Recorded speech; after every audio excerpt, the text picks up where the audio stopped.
고비가 닭장 안에서 지내게 된 지 열흘쯤 되자 다시 알을 낳기 시작했다. 닭장 안에서 알을 낳기 시작했다는 것은 이제 이곳 닭장 안 생활에 적응을 하기 시작했다는 의미인 것 같다. 장애고의 이쁜이를 제외하곤 친하게 지내는 동물이 없었는데 닭장 생활에 적응하게 되면 친구도 더 생기겠지. 그날 이후 심한 스트레스로 깃털이 많이 좋지 않았던 암탉들은 지금 많이 회복되었다. 하지만 몸 상태가 아직 완전하게 좋아지지 않은 건지 아니면 심리적인 문제인지 암탉들은 아직까지 알을 낳지 않는다. 무더운 여름에는 닭들이 산란을 잘하지 않는 것도 영향일 수 있을 것 같다. 사실 지난주에는 마트에서 계란을 한 판 사 먹었다. 닭을 키우는 농장에서 계란이 없다는 말이 잘 믿기지 않겠지만 애석하게도 이 말은 사실이다. 이런 상황에 코비가 알을 낳아주는 것은 나에게 너무나도 고마운 일이다. 왕따우리 삼형제는 어제부터 낮에는 우리에서 나와서 야외 활동을 시작했다. 쓸데없이 친한 척을 하는 거위들은 오늘도 내 촬영을 방해한다. 게다가 달콤한 복숭아 맛을 잊지 못하는 거위들은 틈만 나면 나에게 다가와 복숭아를 내놓으라고 협박을 한다. 그런 거위들을 무시하고 다시 왕따우리 삼형제를 촬영하기 위해 왔다. 그런데 거위들이 또다시 단체로 내 촬영을 방해한다.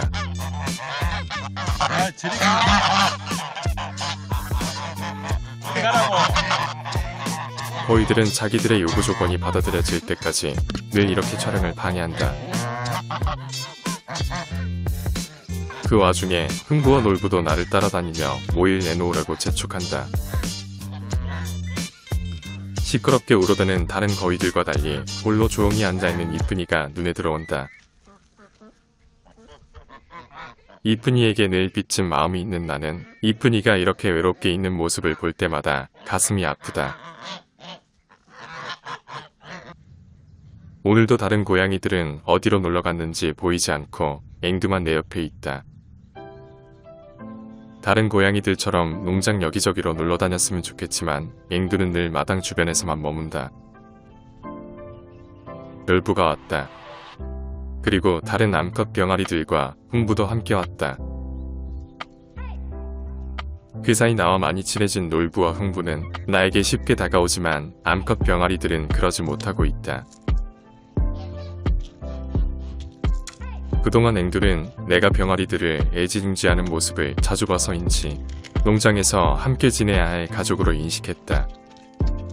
흥부와 놀부는 거침없이 모이를 먹는 반면 다른 두 마리는 내가 무서워서 모이통 근처에 오지 못한다. 앵두는 마음만 먹으면 언제든지 병아리들을 해칠 수 있지만 머리가 좋은 건지 절대 그런 실수를 하지 않는다. 고양이들은 본능에 의해 조그마한 새들을 사냥하는 것을 좋아하지만 그 대상이 죽여도 되는 야생동물인지 아니면 건드리면 안 되는 주인의 애완동물인지를 구분하는 것이다. 게다가 만약에 병아리들을 공격해서 얻게 되는 이득보다 잃게 되는 게 훨씬 많다는 것을 똑똑한 앵두는 알고 있는 듯하다. 시간이 지나자 암컷 병아리들도 조금씩 모이통 주변으로 다가오기 시작한다. 놀부는 대장답게 혼자 모이통을 독차지했고 다른 병아리들은 놀부가 먹다 흘린 모이들을 주워먹는다.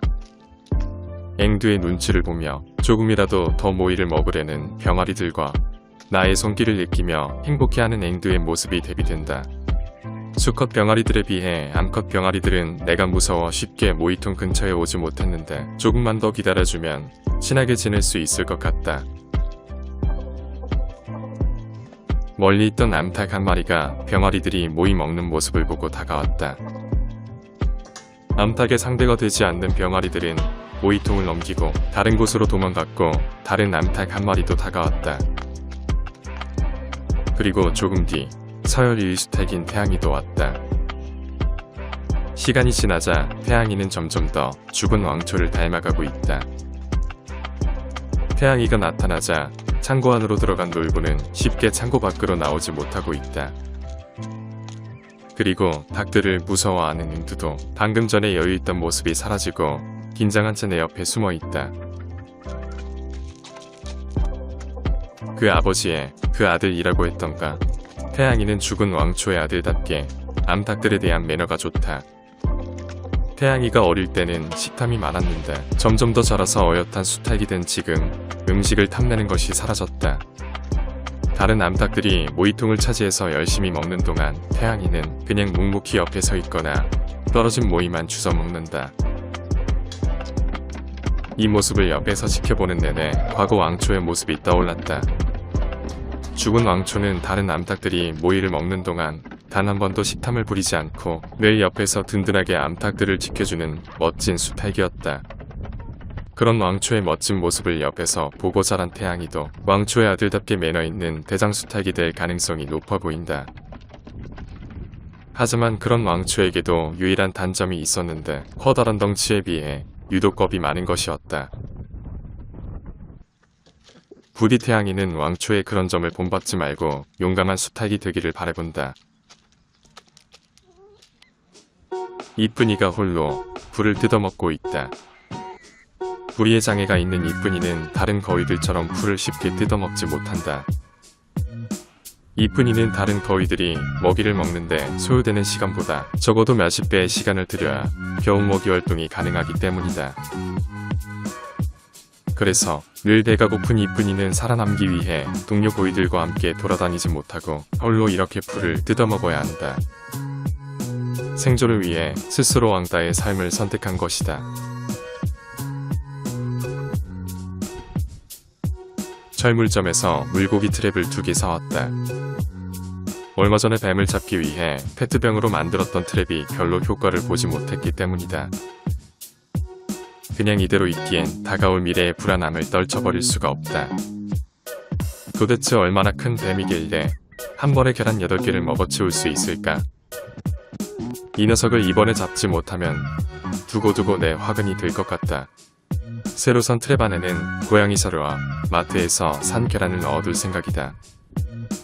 고양이 사료를 먹기 위해 쥐들이 트랩 안으로 들어올 수도 있고 계란을 좋아하는 뱀들이 들어올 수도 있기 때문이다. 만약에 쥐들이 잡히게 되면 뱀들을 유인할 좋은 미끼가 될 수도 있을 것이다. 앵두는 뭐가 그리 궁금한지 트랩 주변에 맴돈다. 시골에 사는 독이 없는 뱀은 쥐와 두더지 등을 잡아먹는 이로운 동물이니 건드리지 말고 그냥 함께 살아라고 얘기하는 사람들이 있다. 그런 사람들에게 내가 한마디 해주고 싶다. 시골에 살든 도시에 살든지 간에 대부분의 사람들은 독이 있든 없든 뱀을 싫어한다. 그리고 그런 뱀들은 쥐만 잡아먹는 게 아니다. 트랩들을 지난번 계란이 감쪽같이 사라진 닭장 안의 장소에 놔뒀다.